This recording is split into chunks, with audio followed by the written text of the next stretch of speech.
네, 오늘도 공략주 확인해보는 시간 첫 번째 라운드 이성웅 이사의 종목부터 확인해 보도록 하겠습니다. 첫 번째 종목은 에이스테크 먼저 보도록 하겠습니다. 요즘에 약간 5G 관련한 종목들이 다시 한번 좀 훈풍이 부는 것 같아요. 네. 그런 관점에서 가지고 오신 걸까요? 네, 일단 우리가 과거에 투자가 있었을 때 에이스테크가 거둔 실적에 대입을 해서 지금 다시 발생할 수 있는 실적을 말씀을 드리겠고요. 네. 그다음에 연결해서 왜 지금 5G 관련주들이 다시금 좀 시장에서 시각을 받는지까지 말씀을 드리도록 할게요. 네. 통신 장비와 관련된 부분들은 가장 중요한 게 각 국가별로 새롭게 투자를 하는지 여부, 그다음에 5G는 깔려 있다 보니까 이 주파수 대역 안에서 보안 투자, 그다음에 신규 투자가 이루어지는지 여부가 가장 중요해요. 그런데 5G는 일단 깔려 있고, 이 깔려 있는 상황 안에서 인도에서 이게 지금 주파수와 관련된 경매를 계속 지속을 해왔고, 그 부분과 관련해서 이제는 장비의 투자가 본격적으로 나올 가능성이 높습니다. 그러면 그 인도 같은 경우가 국가에서 이 수주 같은 경우를 입찰을 하겠죠. 입찰을 하는 단계 안에서 우리나라의 통신 장비 업체가 수주를 줄게 이렇게 해서 가는 게 아니라 대기업 같은 경우가 이 입찰을 받고, 그리고 나서 이와 관련된 업체들 같은 경우가 수주를 이어서 받게 되는 구조예요. 그러면 우리가 인도 같은 경우는 과거에 그런 수주를 보면은 그 삼성전자죠. 전자 안의 계열사 그 네트워크 이쪽에서 수주를 받는 구조였고, 이번에도 그 시기가 도래했다 보니까 받을 가능성이 높지 않냐라는 점에서 일단 주가에 반응을 하고 있습니다. 4G 투자 때 인도 기준으로 에이스테크 같은 경우 매출이 1,400억이 발생을 했었어요. 작년 매출이 한 2천억대 중반 이 정도 수준입니다. 네. 그러면 실제 인도 같은 경우 5G를 통해서 이 부분에 매출이 구현이 된다면은 삼성전자의 연계된 장비 업체 같은 경우는 수주를 받을 수 있고, 그 구조 안에서 이제 내년 같은 경우 초에 뭐 실적이 붙을 수 있지 않냐라는 시각으로 시장은 다시 반응을 하고 있는 모습이고요. 여기에 연결해서 미국, 일본 같은 경우 3.5GHz 단의 이제 그 주파수 대역에 대해서는 장비에 대해서 또 발주를 내야 됩니다. 네. 그러면 우리가 연결해서 생각할 수 있는 점은 일본 쪽 같은 경우는 우리가 HFR 이란 기업 같은 경우가 실제 발주가 나오면 주가가 한 단계 레벨업이 될 수 있겠고, 미국은 이 또한 삼성의 컨소시엄단에서 들어가서 수주를 받게 됩니다. 그렇다 보면 여기에서 뭐 에이스테크라든지 뭐 KMW는 약간 좀 달라요. 적자 구조다 보니까 여기에서 실적이 돌아서는 걸 봐야 되고, 가장 탑픽단을 보는 게 중요해요. 에이스테크, 솔리드, 일본은 HFR 이런 식으로 생각을 하시고 접근하시면 되겠습니다. 네. 요즘에 5G 관련한 종목들, 그러니까 이전에 우리가 대장주로 여겼던 종목들을 보면 오히려 매출단이 좀 많이 줄어들었고요. 그 외에 새롭게 좀 부상하고 있는 종목들이 굉장히 많습니다. 에이스테크 같은 경우는 오늘 좀 장대 양봉을 뿜어내면서 시세가 분출되는데 목표 주가를 7,000원으로 제시를 해 주셨습니다. 좀 제한적인 상승이네요. 좀 위에 좀 부담이 있나요? 우선은 이 빠져있는 주가에서 네. 반등이 오늘 이 정도로 강할 줄은 몰랐어요. 그런데 한 번에 이렇게 가파르게 상승을 하네요. 네. 그러면 우리는 여기에서 알 수 있는 게 뭐냐면, 자, 이렇게 빠져있는 주가 안에서 긍정적인 요소가 발생할 수 있는 가능성이 부각되면 주가는 이렇게 강하게 턴을 할 수 있는 그러한 아이디어로 지금은 자, 에이스테크 같은 경우를 막 지금 추격해서 매매를 한다라고 하기보다 시각을 확장을 하는 거죠.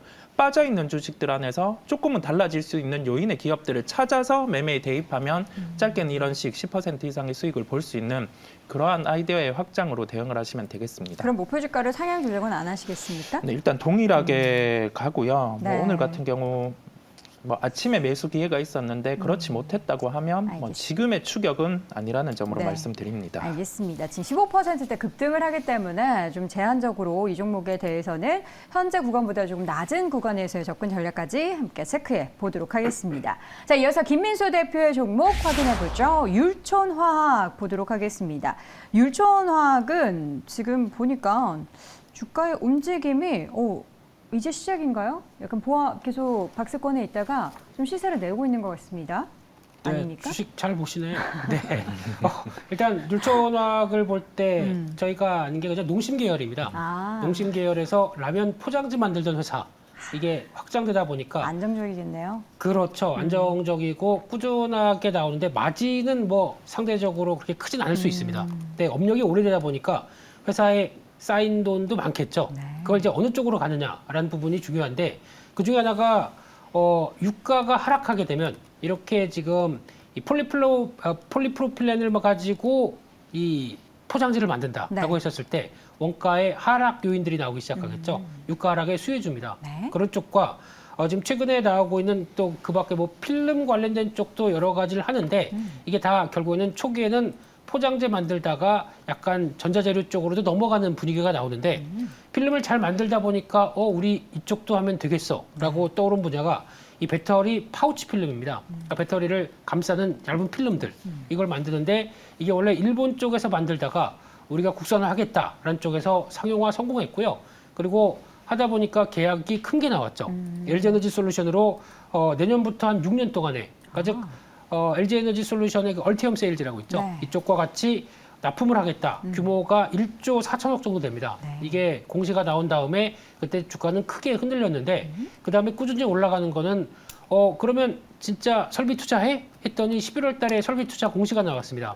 한 860억 정도 설비 투자한다. 그러면서 그를 가지고 이제 하게 되면 어떻게 보면은 장기적인 계약에 따라서 이제 앞으로 실적도 포장재 외에 뭔가가 잡히겠다라고 네. 하는 부분들이 이제 주가에 반영되는 과정이라고 봐야 되겠죠. 그래서 오랜 횡보 끝에 이제 다시 움직인다라는 관점으로 보게 되면 네. 지금 같은 경우 한 35,000원대 밑에서 이제 오랜 박스권 돌파 전에 나오는 가격대들은 한번 진입해도 되겠다라는 관점으로 보셔야 될 것 같고요. 네. 일단은 지난 고점대 부근에 4만 원대가 안착이 돼야 되기 때문에 1차 목표가를 이 정도 쪽으로 바라보고 있고 손절가는 31,500원으로 말씀드리겠습니다. 네, 알겠습니다. 일반적으로 뭐 우리가 농심 생각하면 이제 뭐 과자도 있고 라면도 있고 이런 포장재였는데 더 확대가 돼서 사업의 영역이 더 늘어난 것 같습니다. 관련한 기대감의 목표 주가는 4만 원으로 함께 잡아보도록 하겠습니다.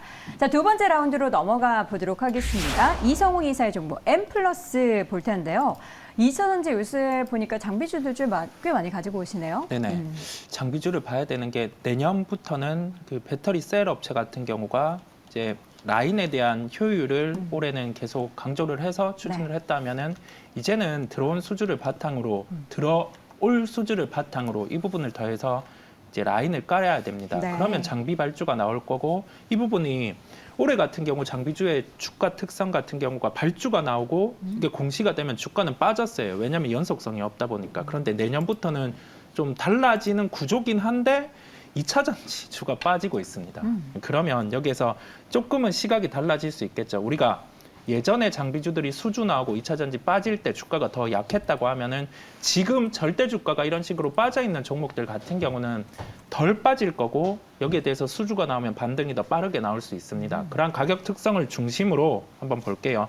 오늘 반등은 강했어야 돼요. 왜냐하면 우리가 SK온 같은 경우가 지행과 합작해서 북미에 투자를 한다고 공식화를 했어요. 그러면 장비가 나갈 수 있는 업체가 SK온 향을 중심으로 매출이 한 80% 구성이 돼 있는 M+는 반등이 강했어야 되는데 우선은 반등이 못 나옵니다. 왜냐하면 2차 전지단 양극재 업체들이 다 조정이 나오고 있기 때문이죠. 이 점을 생각을 하되 우리가 여기에서 SK온이 북미 투자를 하게 되면은 합산 캐파가 129기가와트예요. 이 부분을 환산을 해봅니다.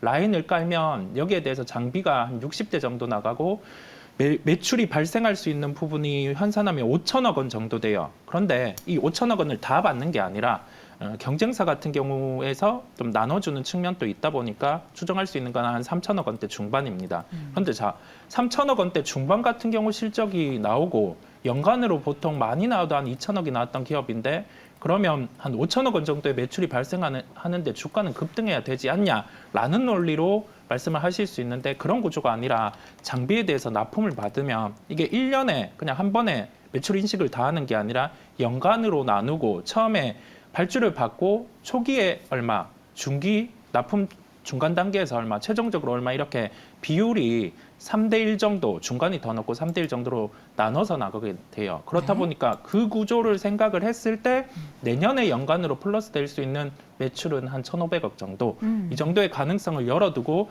주가가 이렇게 빠져 있기 때문에 좀 지금부터는 아래로 깔아서 매수를 하는 전략을 접근하면 2차 전지단 중에서 장비 업체는 내년에 좋아지는 환경이다 보니 주가를 좀 편하게 접근할 수 있다. 이 결론이겠습니다. 지금 보면 사실 뭔가 차트 모양 상황이 계속해서 흘러내리는 그런 네. 모습인데 목표 네. 주가도 그렇게 높지는 않습니다. 중장기적으로 보기에는. 네, 우선은 지금 최근에 시장의 특성까지 대입을 했어요. 네. 시세의 연속성이 떨어지는 시장입니다. 우리가 다른 장비 업체를 보더라도 특정 밴드 정도의 주가가 상승을 하고는 좀 조정이 나오는 모습이에요. 네. 그 시장의 트렌드를 맞춰서 우리가 매매에서 접근을 할 필요가 있다는 점에서 이 정도 가격을 대입을 한 거고요.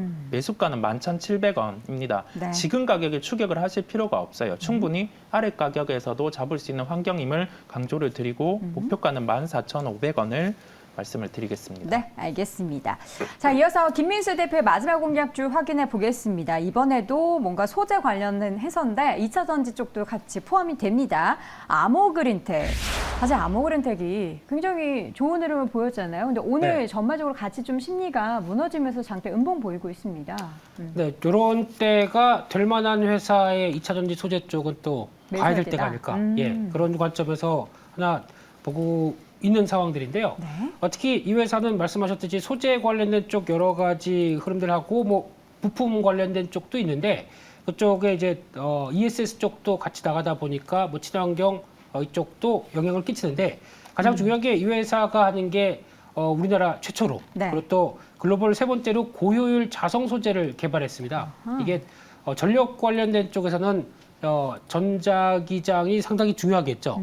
네, 더 자세히는 잘 모릅니다. 네, 근데 이게 중요하다 보니까 거기서 나오는 부분들을 이제 어떤 전력계통 쪽에서 잘 쓰다 보니까 네. 이 전장 2차 전지 쪽으로 많이 들어가면서 테슬라, 리비안, 또 현대모비스 이런 쪽으로 들어가는 게 성과가 나오고 있고요. 이게 올해도 확인되면서 내년 같은 경우도 더 확장세가 이어진다라고 하게 되면 이런 실적에 대한 변화가 담보가 된 종목들은 네. 오히려 지금 아무리 2차 전지 쪽이 부담이 된다고 하더라도 오히려 이 실적의 기반으로 움직인다라고 하게 되면 눌림목들은 사는 게 맞지 않나 네. 라는 쪽으로 바라보고 있고요. 또나 ESS 쪽 같은 경우도 기반이 LFP 기반입니다. 그런 쪽에서 이제 사고의 위험성을 줄이자라고 하는 쪽에서 변화가 나오게 되면 네. 기대감이 높고요.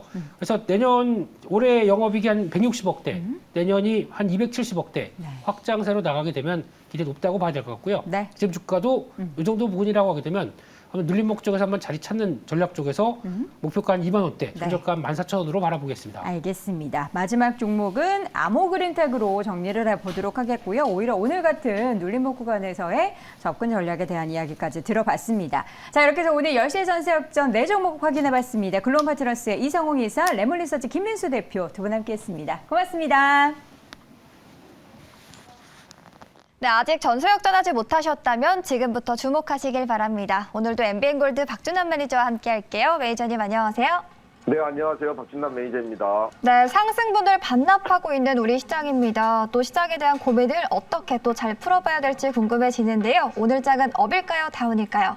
네, 오늘 시장은 업으로 말씀드리겠습니다. 네, 왜 업인지 자세한 이야기 들어보도록 할게요. 네, 그동안 시장이 쭉 12월 들어서 계속 조정이었습니다. 그래서 오늘은 조정의 좀 반등 구간이라고 보시면 좋을 것 같고, 미국 재무부에서 또 한번 언급을 했는데 인플레이션이 조금씩 많이는 잡혀가고 있지 않지만 인플레이션이 조금씩 완화돼 가고 있다. 이렇게 말씀드리고요. 경기 침체가 생각보다 빨리 조기 마감할 수 있다는 언급도 나왔습니다. 네, 요즘 장에서도 또 수익을 잘 지켜가고 있는 매니저님의 든든한 종목 리뷰해 보도록 하겠습니다. 11월 18일에 소개했던 부강약품인데요. 3거래일째 탄력을 받고 있습니다. 네. 어떻게 대응해 볼까요? 부강약품은 이렇게 보시면 될 것 같아요. 주가가 정말 4만 원에서 8천 원까지 왔으니까 부강약품은 브랜드가 있는 회사니까요. 걱정 안 하셔도 되고 1월 달에 JP 컨퍼런스, 모건 컨퍼런스가 있죠. 그래서 제약주들이 한번 바닥권에서 조금씩 꿈틀거리는데 아직까지는 큰 시세는 나고 있지 않습니다. 부강약품은 11월 이제 18일 날 우리가 8,200원 이제 매수해서 한 지금 5.3% 정도 수익인데 부강약품은 지금 잡으셨으면 지금 120에서 한번 뚫고 나서 지금 계속적으로 상당히 좋은 모습이에요. 거래량도 조금씩 생기면서. 그래서 아마 120 이상 돌파하게 되면 제가 봤을 때 이번 주나 다음 주에 한번 좀 시세가 정도 나오지 않을까 그래 보시면서 부강약품은 1차 목표가 10,000원 정도까지 충분히 우리가 기대해 보면 좋을 것 같습니다. 네, 앞으로의 시세도 기대해 보도록 하겠고요. 1차 목표가 10,000원까지 기대해 보겠습니다. 그렇다면 시장보다 강하게 올라갈 수 있는 공략주 소개 부탁드릴게요. 네, 오늘은 좀 단기 급등주를 한번 수익 낼 수 있는 종목을 준비했는데 지금 화장품주 아주 좋습니다. 맞습니다. 화장품주가 좋은데 화장품주에서 그동안 엄청나게 적자를 했다가 올해부터 흑자로 전환할 수 있는 종목을 한번 편입해 보도록 하겠습니다. 중국에서 잘 나가는 화장품. 바로 지금 매수가가 5,590원에 AVCNC라는 종목을 한번 편입해 보겠습니다. 이 종목은 미샤로 많이 다들 알고 있죠? 네, 그렇게 보시면 좋을 것 같고요. 지금 현재 이제 6월을 분기점으로 해서 중국이 코로나 봉쇄를 6월까지는 상당히 강화시켰습니다. 그런데 6월 이후에 많이 완화시키고 있는데 다시 지갑 여는 대륙, 중국을 대륙이라고 하죠. 화장품주에 이제 중국 소비재주들이 이제 회복세가 증가하고 있는데 최근에 중국 소매 판매가 상당히 많이 늘었어요. 중국에서도요. 6월 이후에. 그러면서 바로 이제 화장품 관련해서 업황들이 상당히 회복이 가셔야되는 모습인데요. 우리 같은 경우는 중국의 수출 비중이 상당히 높은 게 이제 화장품하고 우리 쪽이죠. 그래서 소비재 관련주들의 하반기 실적 회복감이 이제 기대가 되고 있는데 지금 실질적으로 6월 이후에 소매 판매가 상당히 반등이 되면서 코스메스나 LG생활건강이나 그 아모레나 그런 부분들이 상당히 실적이 좀 증가하고 있습니다. 그래서 그런 종목들이 아마 화장품주에 직접적으로 실적과 함께 턴어라운드 되고 있지 않나 그렇게 말씀드리고 그러면 AVCNC 중국과 어떤 연관이 있나 중국하고 연관이 있어야 되겠죠. 중국 타오바오에서 M매직 쿠션으로 6분 만에 완판이 됐습니다. 브랜드는 최고죠. 이 회사 같은 경우는 국내 최초 브랜드샵입니다. 미샤로 출발했는데 4년 만에 매출 1,000억을 돌파하면서 상장을 했었죠. 이 회사 같은 경우는 36여 개 국가에 무려 37,000여 개 판매처를 가지고 있습니다. 그러다 보니까 코로나 때 정말 많은 손실을 입었어요. 그러면 다시 업황이 회복되면 어떻게 되겠습니까? 다시 그만큼 실적이 많이 증가하겠죠. 그런 관점으로 보시면 좋을 것 같고 중국하고 일본하고 미국에서 법인을 가지고 있으면서 여기 시장에 개척하는데 상당히 집중을 하고 있다 말씀드리고 알리바바가 운영하는 중국 최대 전자상거래 이제 플랫폼 타오바오 다들 아실 거예요. 이 쇼핑몰인데 이 N매직 쿠션 6분 만에 완판되면서 뜨거운 인기를 다시 한번 증명했는데 2020년도부터 이 AVCNC가 중국에 대해서 상당히 집중을 많이 하고 있는 모습입니다.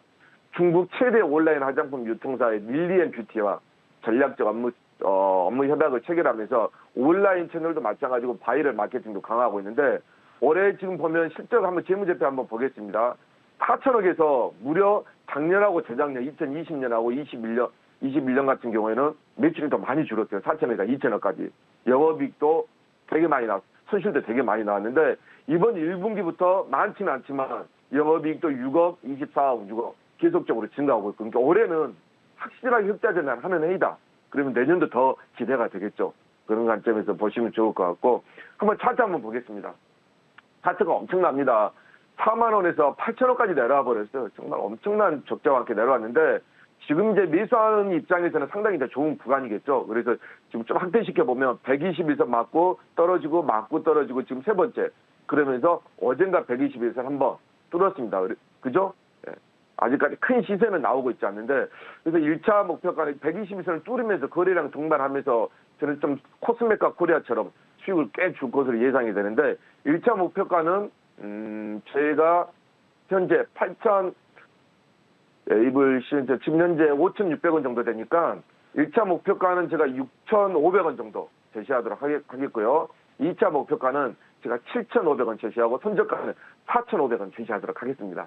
네, 중국의 리오프닝에 또 화장품주가 주목을 받고 있는데요. 그 중에서 AVCNC 꼭 기억해 보시길 바랍니다. 지금까지 MBN골드 박준환 매니저와 함께했습니다. 고맙습니다. 네, 감사합니다.